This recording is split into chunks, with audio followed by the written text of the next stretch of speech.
नमस्कार। बहुत बहुत स्वागत है आपका हमारे इस वीडियो में।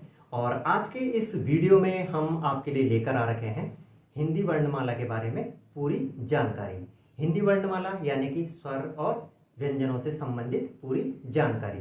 तो इस वीडियो के माध्यम से आप अच्छी तरह से स्वरों के बारे में और व्यंजनों के बारे में जानकारी प्राप्त कर सकेंगे। तो चलिए आज के इस वीडियो को शुरू करते हैं।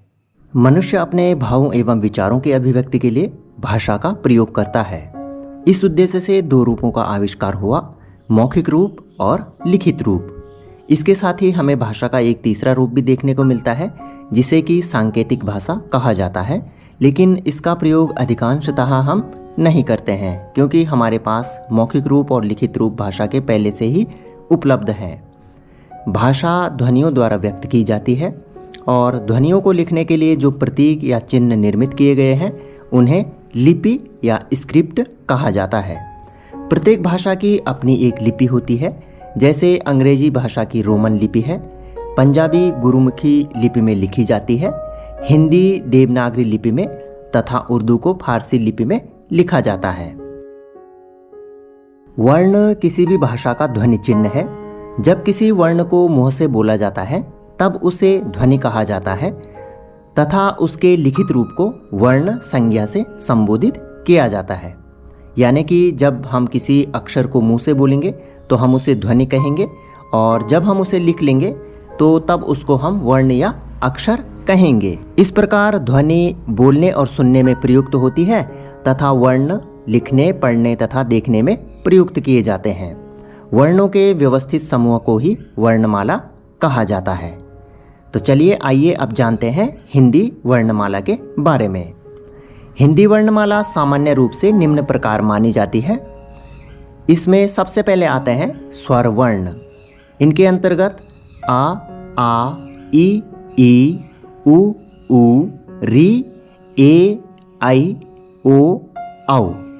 इस तरह से ये 11 स्वर आते हैं। अंग को कहते हैं अनुस्वार और आह को कहा जाता है विसर्ग। ये दो व्यंजन ध्वनियां मानी गई हैं। व्यंजन वर्णों के अंतर्गत का, ख, ग, घ, ग इनको कंठ कहा जाता है क्योंकि इनको कंठ के द्वारा बोला जाता है, यानी कि गले के द्वारा। च, छ, ज, झ, या इनको तालव्य व्यंजन कहते हैं। ट, ठ, ड, ढ, अणा इनको मूर्धन्य व्यंजन कहा जाता है।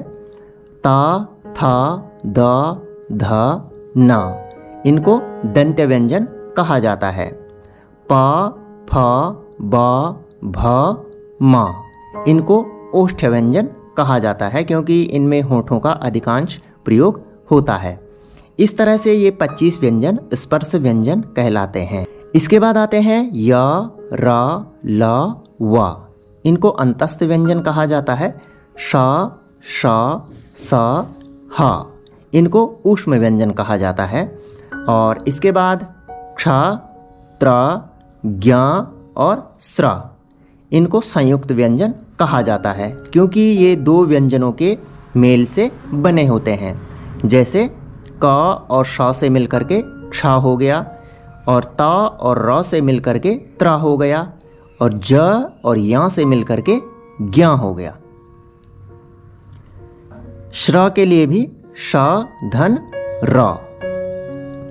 और इसके बाद सबसे अंत में दो वर्ण और आते हैं ढ और ढ। इनको द्विगुण या उच्छिक्त व्यंजन कहा जाता है।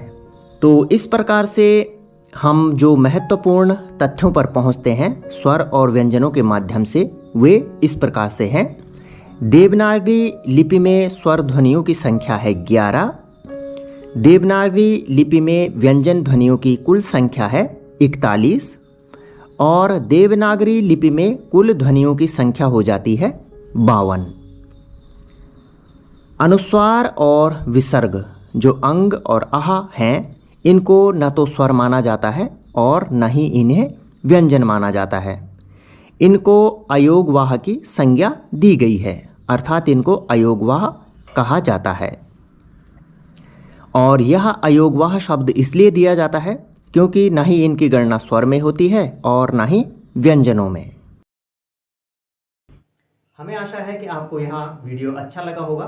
तो यदि आप हमारे चैनल पर नए हैं और अभी तक आपने हमारे चैनल को सब्सक्राइब नहीं किया है तो हमारे चैनल को अवश्य सब्सक्राइब कर दीजिएगा, क्योंकि हम आपके लिए इसी तरह की अच्छी अच्छी वीडियोज़ लगातार अपने चैनल पर लाते रहेंगे। धन्यवाद।